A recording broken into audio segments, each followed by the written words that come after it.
Hi there everybody, this is David, and I get exposed to indie RPGs all the time. People are always asking me, hey David, we check this game, hey David, look at this one looks really cool. But most of the time, they're just kind of like everyday RPGs that you've kind of seen before, but this one here is completely different. Now, I want to ask you, do you like Tetris? Do you like JRPGs? Well, actually, I know that you like JRPGs. I mean, you're watching the channel after all, so obviously you do. But what if I told you that there's a game out there that combines puzzle games just like Tetris, along with a pretty fantastic RPG portion too, and like some Animal Crossing sort of stuff as well? Well, that is Flowstone Saga. And in today's video, sponsored by them, I do want to tell you all about it, and I do think that is worth a sub as I try my best to hit 100,000 subscribers. And with your help, your like, and your sub, I do know that I can get there, so thank you so much for that. I really do appreciate it. And if anytime you do want to see more about Flowstone Saga, more about what it's all about, please just click on the links below to wishlist it and try it out for yourself today. There is actually a demo available too that you can check out for free.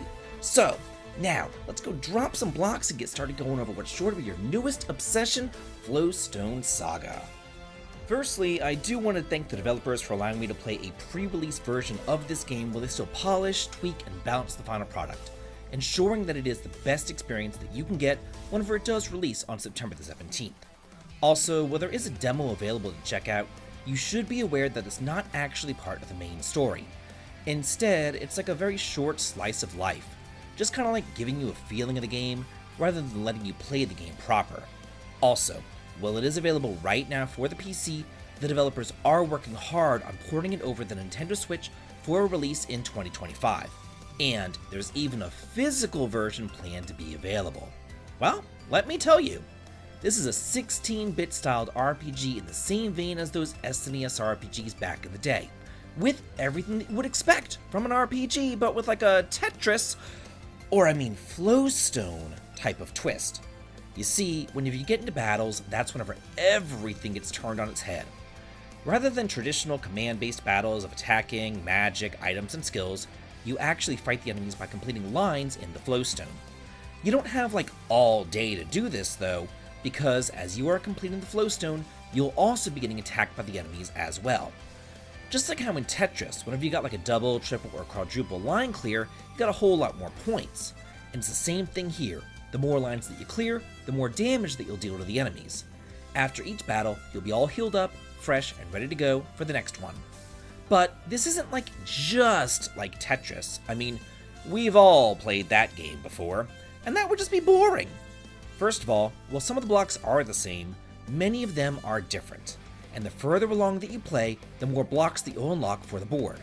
And also, heat crystals will be attached to some of the blocks, and if you connect 3 or more heat crystals, then you'll gain the heat status, which increases the damage that you deal, and you'll also gain heat by clearing the lines quickly. So there's like a lot of moving parts and things to keep track of. The enemy's attacks, the status effects that you're inflicted with, where those heat crystals are, the speed of your attacks, and your HP bar. It's a lot, and it really does keep you on your toes. But to help you out, there are 3 different difficulty levels that you can adjust at any time, along with a 100% guaranteed escape rate from battle. And if you would like to, you can also kind of like turn off the gravity, so you can really take your time placing the blocks too. Whenever you do that, it almost plays like a turn-based type of mode that you might be more used to, but I personally love that high-speed action, so I didn't choose that mode. Another cool thing is that you can kind of like cancel out the enemy's attacks. If you clear a line and then blast them whenever they're in the middle of their attack, you'll deal extra damage and their attack will be interrupted. Not only that, enemies can also throw harmful blocks onto your board, so whenever you need to clear them quickly to remove their hazardous effects. Whenever you're fighting multiple enemies, you can switch to which one that you want to target at any time, and whenever they're defeated, they'll either drop a red or a green tile onto the board. And the red tiles will deal bonus damage whenever they're cleared to the additional enemies, and the green tiles will heal you whenever they're cleared. It is a lot to take in, but believe me, it all works. This is an extremely interesting and unique take on the genre that I've never seen before. And just whenever I think that I've like seen it all, something like this comes along and proves me wrong. So while it might like look just like a Tetris clone, it's really not. There's a whole lot more to it. I mean, there's even job classes that you can obtain to change your playstyle, mana abilities that you can use to summon super blocks, objects that you can throw onto the battlefield to help you out or disrupt your enemies, and even perks that you can learn after leveling up on the skill tree. So you can really customize your hero Mirai in the best way that you see fit.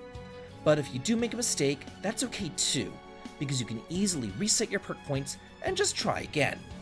So that's it for the battle system, but what about the whole RPG, holding it together? I am here to tell you that the RPG portion, it's really good. There are crystal clear objectives, a fun hero and lovable NPCs inhabiting the town, and you play as the aforementioned Mirai, a young girl who went off exploring with her little doggy, only to fall down a pit into a mysterious high-tech facility where she hears a voice, and then she's granted the mysterious power to control the Flowstones, and she uses these powers to escape, fight off her foes, build up the town, and repair objects. We've already seen how she uses the powers to battle, but whenever there's like a broken object, she can also use the Flowstones to repair them in like a puzzle sort of manner. You'll see an outline as well as a number of different blocks, and then it's up to you to use those blocks in the proper way to fix the objects. Thankfully though, if you are really bad at it, like I am, and you fail 3 times, the game will give you a hint, and that should be more than enough to get you through it, so you won't get too frustrated. You'll also use that power to help yourself out whenever you're out and about, investigating ruins and helping out your friends. But whenever you're in town, you'll also use it to help build it up and make it a better place to live. You see, there's also kind of like an Animal Crossing type of twist here too, as you do your best to make New Riverside the best little town that it can be. As you're out exploring, you'll find building materials which you can use to create your upgrades, and you'll also go mining for them too. Not to mention little decor orbs that you can find and buy to really spruce the place up. Also, just like in a normal RPG, you'll be buying and selling equipment, armor, and accessories to power Mirai up and deal more damage during those Flowstone fights. Dungeon exploration is vast and fun, and the townsfolk will tell you exactly where you need to go, and they're full of treasures and hidden sparklies. Whenever you completed an area, the game will let you know that too. It'll say, hey, you've 100%ed this place and you found everything. And that's so good for the completionists out there. The monsters are shown on screen so you can fight or avoid them as you see fit, and the graphics just like take me back to my childhood, as does the music. It's really fitting and very well done. Normally music in indie RPGs doesn't do it for me, but I found myself jamming along with the songs here. As you can see, this really isn't just like a whole nother RPG that you can find for a dime a dozen over on Steam. This here is something really special. Whenever I saw it, I just knew that I had to try it out for myself and let you know all about it, because it's just so different, unique, and cool, and I'm sure that you'll love it too. And if you do want to try it out for yourself, please just click the links below, because you don't want to pass this one up. It really is a boatload of fun. And if you've enjoyed this video, here's another one that I really do think that you're going to like, going over some great RPGs. So please do be sure to check that one out, and as always, have a good day.